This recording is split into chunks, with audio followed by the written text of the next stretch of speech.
अस्सलाम वालेकुम। SMTV global के साथ मैं हूं आमना अनफाल। सबसे पहले न्यूज़ हेडलाइंस।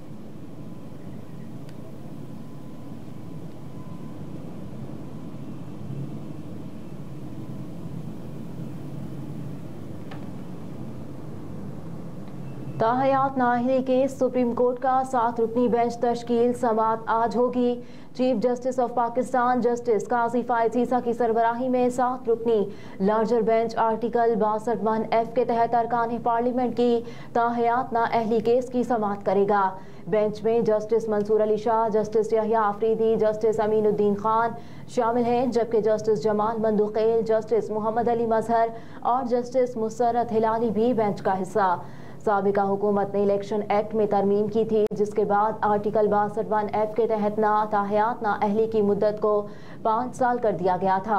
मज़कूरा आर्टिकल के तहत कई सियासतदान नाअहल हुए, जिनमें नुमाया तरीन साबिक वज़ीर-ए-आज़म नवाज शरीफ, इस्तेहकाम पाकिस्तान पार्टी के सरबराह जहांगीर तरीन समेत दीगर कई सियासतदान शामिल हैं।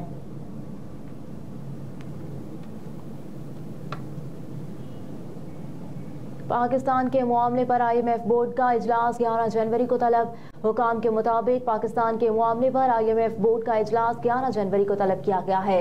इजलास के दौरान पाकिस्तान के लिए $70 करोड़ की अगली किस्त की मंजूरी दी जाएगी, जबकि $3 अरब की स्टैंड बाय अरेंजमेंट के तहत इक्तिसादी जायजे की मंजूरी भी मुतवक्किल है।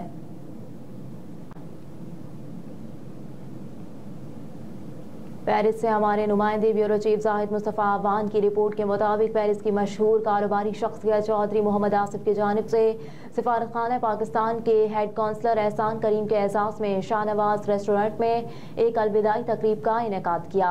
सफ़ीर पाकिस्तान आसिम इफ्तिखार और सिफारतखाने के दीगर अमले के अलावा कम्युनिटी के कसीर अफराद ने शिरकत की। वर्ल्ड TV के एंकर अमीर अब्बास ने खुसूसी तौर पर शिरकत की। मुअज़्ज़िज़ीन पेरिस ने इब्तदाई कलमात अदा करते हुए एहसान करीम को खराज तहसीन पेश करते हुए कहा कि उन्होंने अपने दौरे मुलाज़मत में कम्युनिटी से बेहतरीन रिलेशनशिप कायम की। अमीर अब्बास का कहना था कि एक गैर जानिबदार मुबस्सिर की हैसियत से मैं ये कह सकता हूँ कि मेरी मालूमात के मुताबिक एहसान करीम ने बेहतरीन कारकर्दगी का मुजाहरा किया। एक सरकारी मुलाजिम होते हुए उनमें जो एहसास कम्युनिटी के लिए पाया जाता था वो बहुत कम लोगों में देखा है।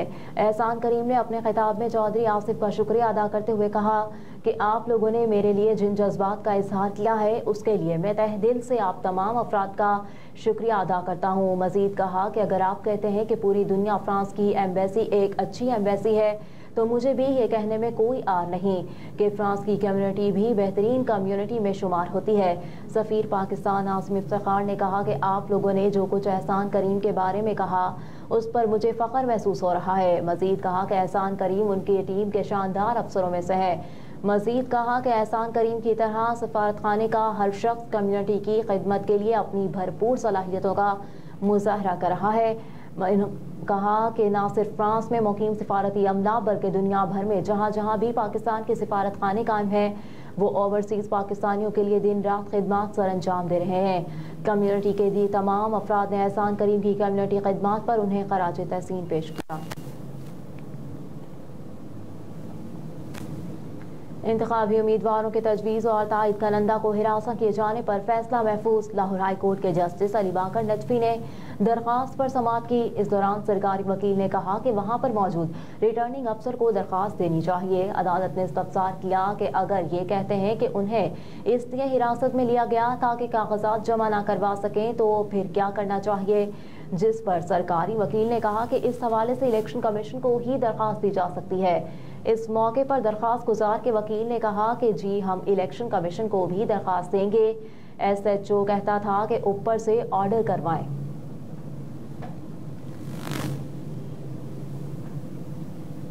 फवाद चौधरी की जेल ट्रायल के खिलाफ दरख्वास्त पर इलेक्शन कमीशन को नोटिस। इस्लामाबाद हाई कोर्ट के जस्टिस समन रिफत इम्तियाज ने केस की समाअत की। फवाद चौधरी की जानिब से फैसल चौधरी एडवोकेट अदालत के रूबरू पेश हुए।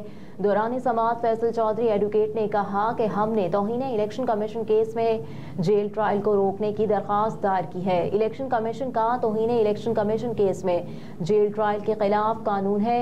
इस केस में जेल ट्रायल का इलेक्शन कमीशन के पास कोई इख्तियार नहीं। बानी PTI के खिलाफ तौहीन इलेक्शन कमीशन जेल ट्रायल किया जा रहा है। फैसल चौधरी एडवोकेट ने मजीद कहा कि बानी पीटीआई के खिलाफ जेल ट्रायल की वजह से मेरे मुवक्किल का भी जेल ट्रायल किया जा रहा है। हम जेल ट्रायल के लिए वहां जाते हैं तो बॉडी सर्च करते हैं, कलम तक जाने की इजाज़त नहीं देती। गुज़िश्ता समात पर मेरी कोलीग सोज़ेन जहां खान एडवोकेट को जेल इंतजामिया की जानिब से हिरासा किया गया।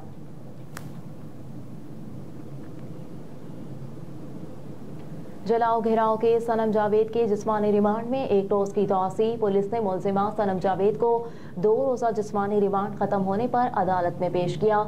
ड्यूटी एडिशनल सेशन जज सैयद असहर अली जाफरी ने केस पर समाअत की और मुलजिमा की जानिब से वकील शकील अहमद पाशा ने दलाइल दिए। दौरान समाअत पुलिस ने अदालत से इस्तदा की कि मुलजिमा सनम जावेद से तफ्तीश और बरामदगी के लिए जिस्मानी रिमांड में तौसी की जाए।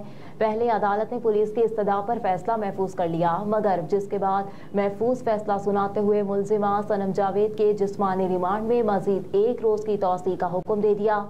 दूसरी जानिब कमरे अदालत में मीडिया से गुफ्तगू करते हुए सनम जावेद ने कहा कि जिस हल्के से मरियम नवाज इलेक्शन लड़ेगी उसी हल्के से मैं सामने आऊंगी।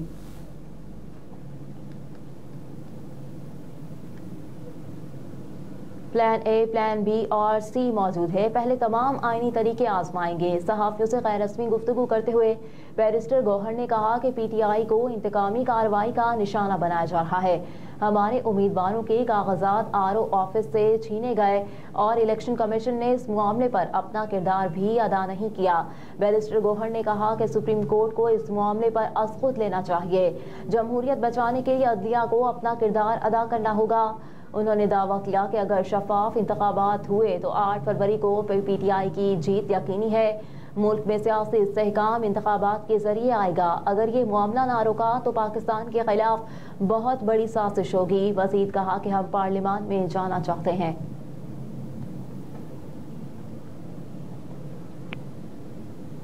साल 9 के पहले रोज सोने की खरीदारों के लिए अच्छी खबर, कीमतें कम हो गई। सोने की फी तोला कीमत 300 रुपये कम हो गई, जिससे सोने की फी तोला कीमत 2,19,700 रुपये हो गई।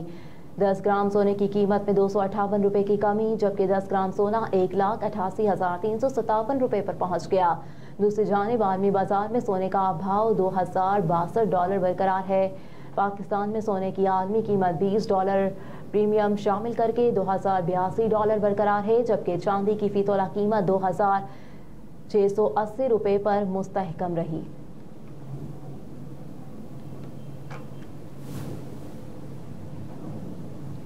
तर्जुमान दफ्तर ख़ारजा मुमताज़ ज़हरा बलोच ने अपने बयान में कहा कि पाकिस्तान और भारत के माबेन कैदियों की फहरिस्तों का तबादला हुआ है। दफ्तर ख़ारजा भारत पर जोर दिया है कि वो सज़ा मुकम्मल करने वाले तमाम पाकिस्तानी कैदियों और माहीगीरों को रिहा करे। तर्जुमान दफ्तर ख़ारजा मुमताज़ ज़हरा बलोच ने हफ्तावार मीडिया ब्रीफिंग में कहा कि पाकिस्तान और भारत के दरमियान कैदियों की फहरिस्तों का तबादला हो गया। फहरिस्तों का बैक वक्त तबादला 2008 के कौंसलर रसाई के मुआहदे के तहत हुआ। मुआहदे के तहत दोनों ममालिक हर साल 1 जनवरी और 1 जुलाई को एक दूसरे की तहवील में कैदियों की फहरिस्तों का तबादला करते हैं।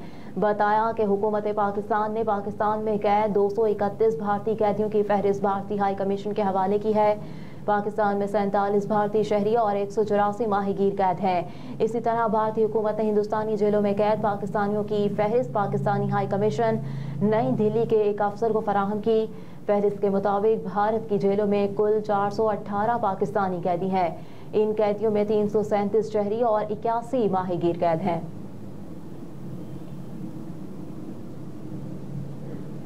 और इलेक्शन कमीशन के मुताबिक कौमी असम्बली के लिए 7,473 उम्मीदवारों ने कागजात नामजदगी जमा कराए, जिनमें से 1,024 उम्मीदवारों के कागजात मुस्तरद किए गए, जबकि 6,449 उम्मीदवारों के कागजात नामजदगी दुरुस्त करार दिए गए, जिनमें 94,000 मर्द और 355 खवातीन के कागजात दुरुस्त करार दिए गए।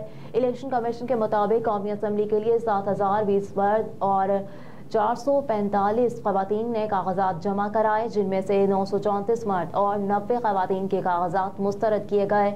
इलेक्शन कमीशन के मुताबिक चारों सूबाई असम्बलियों के लिए 18,478 उम्मीदवारों ने कागजात जमा कराए, जिनमें 17,670 मर्द और 808 खवातीन शामिल हैं। आरओस ने चारों सूबाई असम्बलियों के लिए 2216 कागजात मुस्तरद किए, जिनमें से 2081 मर्द और 135 खवातीन के कागजात मुस्तरद हुए, जबकि चारों सूबाई असम्बलियों के लिए 16,262 कागजात मंजूर हुए, जिनमें 15,590 मर्द और 671 खवातीन के कागजात मंजूर किए गए। इलेक्शन कमीशन के मुताबिक मुल्क भर में मजमूई तौर पर 25,951 उम्मीदवारों ने कागजात नामजदगी जमा कराए। कौमी असम्बली और सूबाई असम्बली के लिए मजमूई तौर पर 22,711 कागजात नामजदगी दुरुस्त करार दिए गए, जिनमें 21,684 मर्द और 1,027 खवातीन उम्मीदवार शामिल हैं। हेडलाइंस आप जान चुके। न्यूज़ स्टूडियो से फिल वक्त इतना ही। आप देखते रहिए SMTV ग्लोबल।